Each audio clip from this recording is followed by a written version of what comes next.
എടുത്തോ.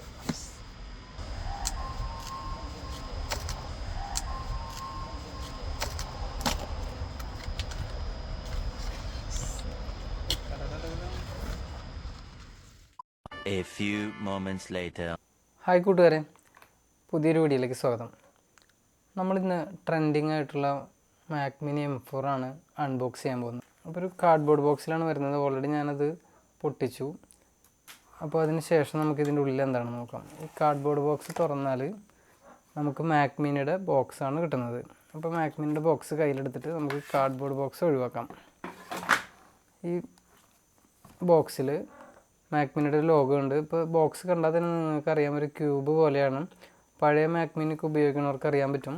അത് വലിയൊരു ബോക്സിലാണ് വരുന്നത്.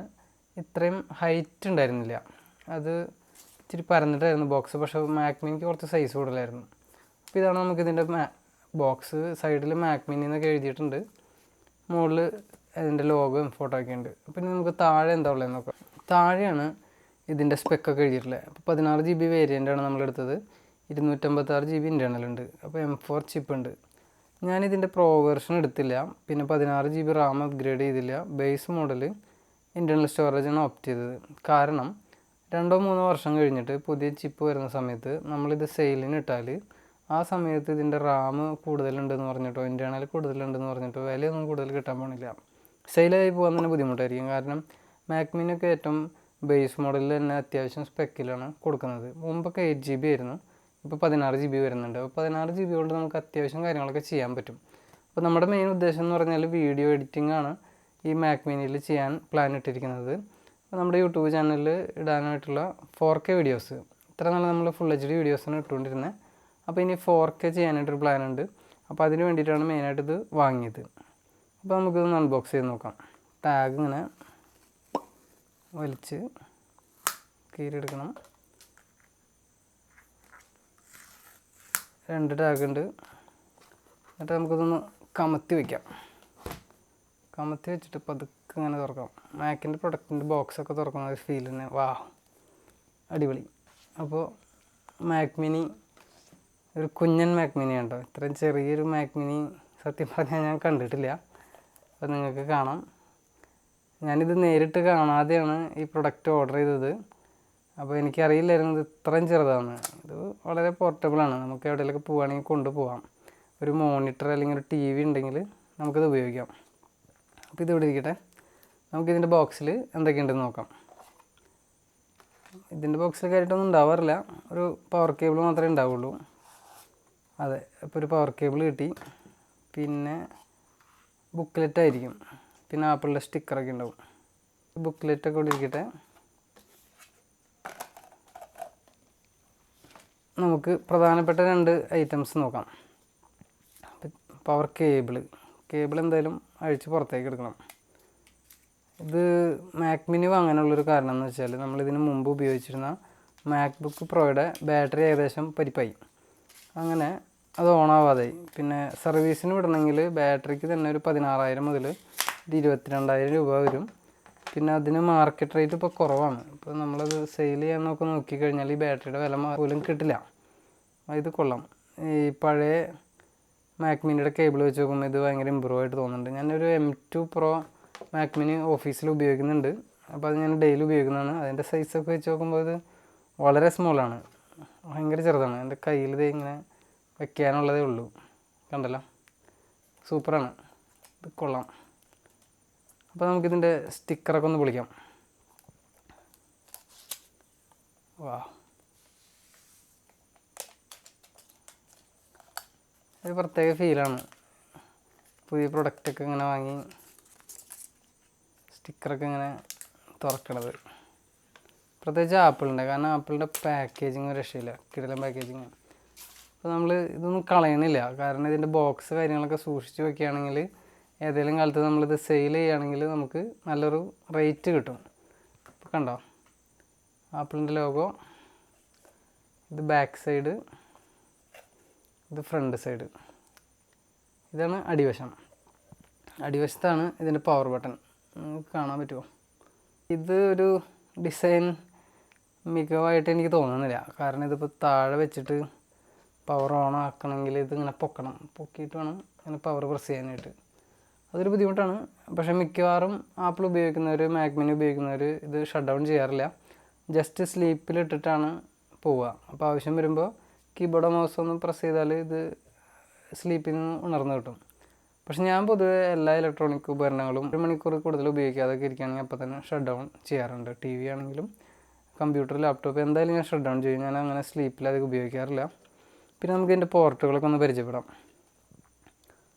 ഫ്രണ്ടിൽ നമുക്ക് 2 USB-C പോർട്ടുണ്ട്, പിന്നെ ഒരു ഹെഡ്ഫോൺ ജാക്ക് ഉണ്ട്. ബാക്കിൽ പവർ കോഡിൻ്റെ കണക്ടർ, ഒരു ലാൻ പോർട്ട്, പിന്നെ ഒരു HDMI പോർട്ട്, 3 തണ്ടർബോൾട്ട് പോർട്ടാണ്. USB-C തന്നെയാണ്, അതിൽ തണ്ടർബോൾട്ട് സപ്പോർട്ടും കൂടിയുണ്ട്. സൈഡിൽ എടുത്ത് പറയാനായിട്ട് ഒന്നുമില്ല. പിന്നെ ഞാൻ പറഞ്ഞല്ലോ ഇവിടെ ഫാൻ ഉണ്ട്, അത്രേ ഉള്ളൂ. അപ്പോൾ ഇതാണ് നമ്മുടെ മാക് മിനി. ഇത്രയും ചെറിയ മാക് മിനി ഞാൻ ആദ്യമായിട്ടാണ് കാണുന്നത്. ഇനി ഇതിലും ചെറുതാവുമെന്നറിയില്ല. ആപ്പിൾ ടി വിയുടെ ഒക്കെ ഒരു സൈസ് ഉള്ളൂന്ന് എനിക്ക് തോന്നണേ. ആപ്പിൾ ടി വി ഞാൻ നേരിട്ട് കണ്ടിട്ടില്ല, അതാണ് അടുത്ത ടെസ്റ്റ്. അപ്പോൾ ഇനി ആപ്പിൾ ടി വിയുടെ റിവ്യൂ ഒക്കെ ചെയ്യാനായിട്ട് പ്ലാൻ ഇടുന്നുണ്ട്. ഐറ്റംസ് എവിടെയെങ്കിലും കിട്ടുകയാണെങ്കിൽ ഞാൻ റിവ്യൂ ഇടാം. അപ്പോൾ ഇതൊരു അൺബോക്സിങ് ഉള്ളൂ. ഫ്രണ്ട്, ബാക്ക്, മുകൾവശം, താഴ്വശം, 2 സൈഡും കാലിയാണ്. അപ്പോൾ നമ്മളിത് അൺബോക്സ് ചെയ്തു. ഇനി ഇത് സെറ്റപ്പ് ചെയ്യണം. സെറ്റപ്പ് ചെയ്യാനായിട്ട് ഇത് പവർ ഓൺ ആക്കണം, മോണിറ്റർ കണക്ട് ചെയ്യണം, കീബോർഡ് മൗസൊക്കെ കണക്ട് ചെയ്യണം. അത് കഴിഞ്ഞിട്ട് നമ്മുടെ ആപ്പിൾ ID വെച്ച് ലോഗിൻ ചെയ്ത് ബേസിക് സോഫ്റ്റ്വെയറുകൾ ഇൻസ്റ്റാൾ ചെയ്യണം.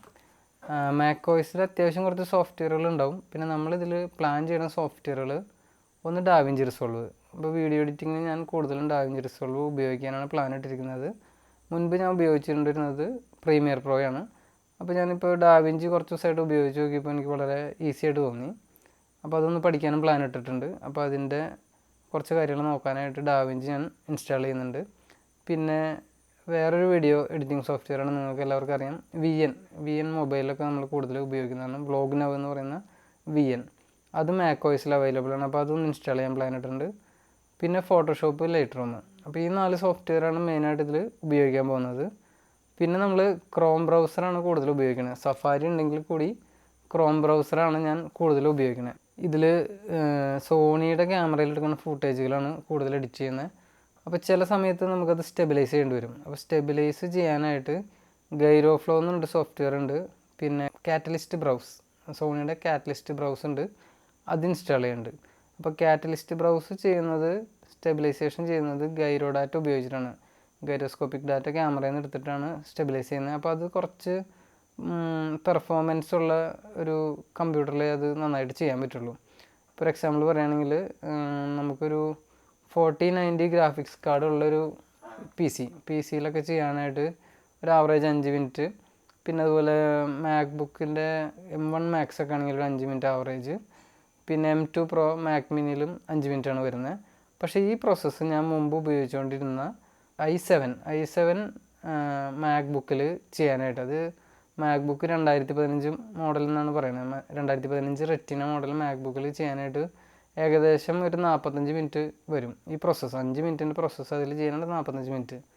അപ്പോൾ അങ്ങനെ ഒരു പെർഫോമൻസ് വ്യത്യാസം കൂടി കണ്ടതുകൊണ്ടാണ് ഞാൻ ഒന്ന് അപ്ഗ്രേഡ് ചെയ്യണമെന്ന് വിചാരിച്ചിരുന്നത്. അതിനിടയിൽ ലാപ്ടോപ്പ് ഡെഡായി പോയി. അപ്പോൾ പിന്നെ നമ്മൾ അപ്ഗ്രേഡാണ് ഈ മാക് മിനി. എൻ്റെ പ്ലാൻ ശരിക്കും iMac ആയിരുന്നു. അപ്പോൾ iMac എടുക്കാനായിട്ടുള്ള ഒരു ഇൻട്രസ്റ്റ് എന്ന് വെച്ചാൽ അതിൻ്റെ സ്ക്രീൻ തന്നെയാണ്. റെറ്റിന സ്ക്രീനാണ് വരുന്നത് iMacൽ. 4.5K 27 അല്ല സൈസ് വരുന്നത്, ഇപ്പോൾ 24.5 ആണ് വരുന്നത്. അപ്പോൾ അത് കാരണം എനിക്കൊരു മടിയുണ്ടായിരുന്നു. കാരണം 27 ഇഞ്ച് മോണിറ്ററാണ് ഞങ്ങൾ ഉപയോഗിച്ചുകൊണ്ടിരിക്കുന്നത്. ഇപ്പോൾ കോഡിങ്ങിനാണെങ്കിലും ഡിസൈനിങ്ങിനാണെങ്കിലും ഒരുവിധം 27 ഇഞ്ച് മോണിറ്റർ ഉപയോഗിക്കുന്നത്. മാക് ബുക്ക് പ്രോ ഉണ്ടെങ്കിൽ പോലും മോണിറ്റർ കണക്ട് ചെയ്ത് കീബോർഡും മൗസും വെച്ചിട്ടാണ് ഉപയോഗിക്കുന്നത്. അപ്പോൾ അതുകൊണ്ട് എനിക്ക് 24ലേക്ക് പോകണതൊരു മടിയായിരുന്നു. പിന്നെ അടുത്തൊരു പ്രശ്നം, അതിൻ്റെ ഡിസ്പ്ലേക്ക് കംപ്ലൈൻറ്റുകൾ വരുന്നതായിട്ട് ഞാൻ കണ്ടു നെറ്റിലൊക്കെ അന്വേഷിച്ചപ്പോൾ. 2 വർഷം ഉപയോഗിക്കുന്ന സമയത്ത് iMacൻ്റെ ഡിസ്പ്ലേ കംപ്ലൈൻ്റ് ആവും. അത് റിപ്പയർ ചെയ്യണമെങ്കിൽ ഒരു 60,000 രൂപ വരും. പിന്നെ അത് മാത്രമല്ല iMac all in one PC ആയതുകൊണ്ട് തന്നെ അതിൻ്റെ എന്ത് ഇഷ്യൂ വന്നാലും അത് മൊത്തം ആ മെയിൻ യൂണിറ്റ് അങ്ങ് അയച്ചു കൊടുക്കേണ്ടി വരും സർവീസിന്. അപ്പോൾ അത് സ്ക്രാച്ച് ആവാനോ ഡാമേജ് ആവാനുള്ള ചാൻസുകൾ കൂടുതലാണ്. ഇപ്പോൾ ഈ മാക് മിനിക്ക് ആണെങ്കിൽ ഇത് ആകെ ഇത്തിരിയല്ലേ ഉള്ളൂ. ഇതൊരു കവറിൽ പൊതിഞ്ഞുകൊണ്ട് പോയിട്ട് നമുക്ക് വേണമെങ്കിൽ സർവീസിന് വിടാം. ഇതിനിപ്പോൾ ഇത്തിരി സ്ക്രാച്ച് ആയാലും നമുക്ക് വിഷമിക്കേണ്ട കാര്യമില്ല, കാരണം 1-2 വർഷത്തിൽ ഇത് അപ്ഡേറ്റ് ചെയ്യേണ്ട കാര്യമാണ്. പെർമനൻ്റായിട്ട് നമ്മൾ സൂക്ഷിക്കുന്നില്ല. അപ്പോൾ അങ്ങനെയാണ് ഇതിൻ്റെ വിശേഷങ്ങൾ. പിന്നെ ഇതിൽ ഞാൻ ഉപയോഗിക്കാൻ പ്ലാൻ ഇട്ടിരിക്കുന്ന ഒരു കീബോർഡ് കാണിച്ചു തരാം. ഇത് പെബിൾ എന്ന് പറയുന്ന ഒരു കീബോർഡാണ്, ലോജിടെക്കിൻ്റെയാണ്. അപ്പോൾ ഈ പെബിളിൻ്റെ കീബോർഡും അതിൻ്റെ മൗസ് ഉണ്ട്, പെബിൾ മൗസ്. ഇതാണ് ഞാനിപ്പോൾ ഇതിൽ പെയർ ചെയ്ത് യൂസ് ചെയ്യാനായിട്ട് പ്ലാൻ ചെയ്യുന്നത്. ഇനി ഈ പെബിളിൻ്റെ ഒരു അപ്ഗ്രേഡാണ് MX. അപ്പോൾ MX കീസ് ഇവിടെ ഉണ്ട്, MX കീസ്. ഇത് MX കീസ് ഫോർ മാക്കാണ്. അതിൻ്റെ തന്നെ മിനി വെർഷൻ, ചെറിയ സൈസാണ്. അടിപൊളി കീബോർഡാണ്. പക്ഷേ അത് കേടാവണ വരെ മാത്രം.